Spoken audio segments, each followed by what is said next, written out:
From flipping burgers to a $60 million net worth, the Chris Rock story. Before we start, I would like you to hit that red subscribe button so that you never miss out on any of our videos.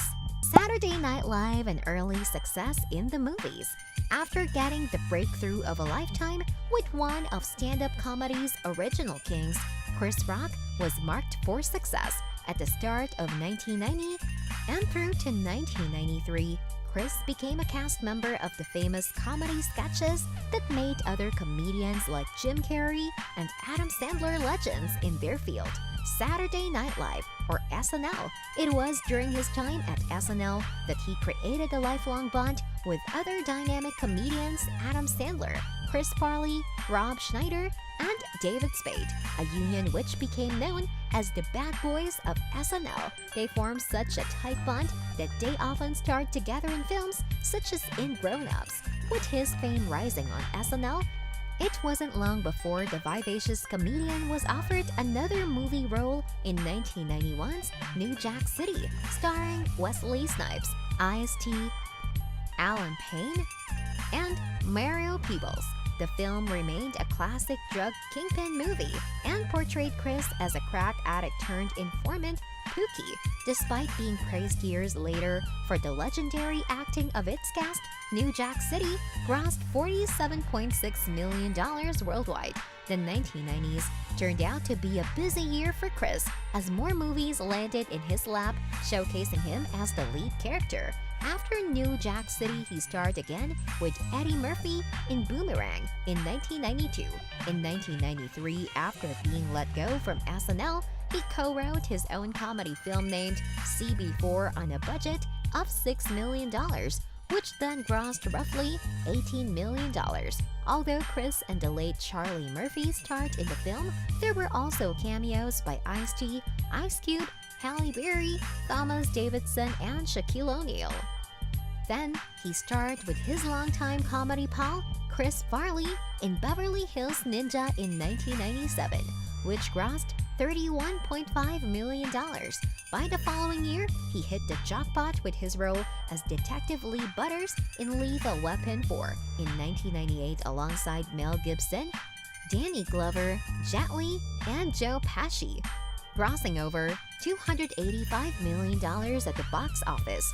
Stand-up comedy projects.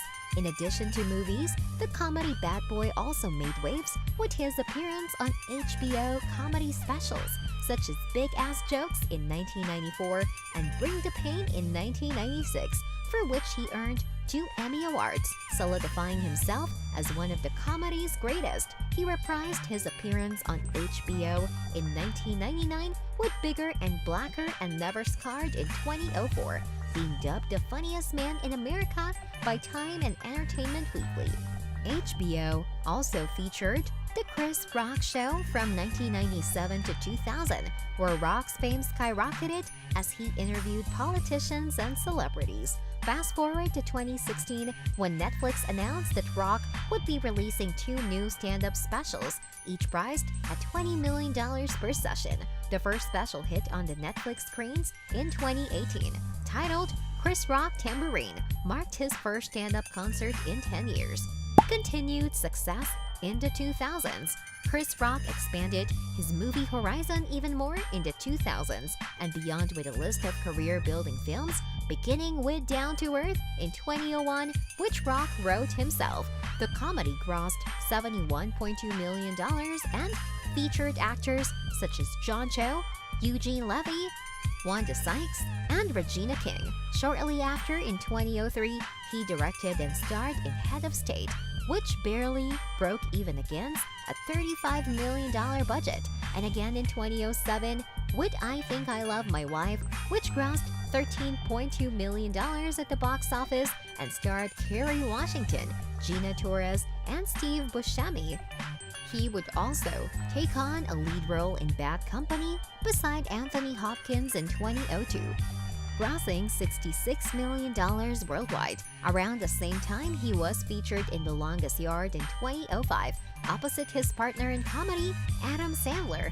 and featured Tracy Morgan, Terry Crews, rapper Nelly, and former NFL player Michael Irvin. The film grossed $191 million globally. Also in 2005, Rock teamed up with DreamWorks Studios for the animated franchise Madagascar and was the voiceover for Marty the Zebra. In total, all three Madagascar animations grossed $2.2 billion at the global box office, making it the sixth highest grossing animated movie of all time. Further movie milestones of Chris Rock include the 2010 black comedy Death at a Funeral, Grown Ups in 2010, What to Do When You're Expecting in 2012 with Cameron Diaz and Jennifer Lopez, and the 2014 comedy film Top 5. Most recently in 2021, Rock dabbled in the horror genre in the 9th installment of the Saw franchise, Spiral, where he had a leading role. The horror film grossed $40.6 million against a $20 million budget. Real Estate Ventures, the volume of movie projects, both as an actor and as a writer-director, has been impressive, to say the least, for Chris Rock. But apart from films, he has also enjoyed success as a television producer with Everybody Hates Chris, which began airing in 2005. Based largely on himself, the series made light of some of the hardships Rock faced while growing up. Portraying his younger self as Tyler James Williams, Rock was not only the executive producer but also the narrator of the show. The series ended in 2009, and according to Forbes, Chris Rock raked in $42 million that same year from the show's earnings, before selling the Brooklyn home he purchased in 1994 for $3.25 million in 2017.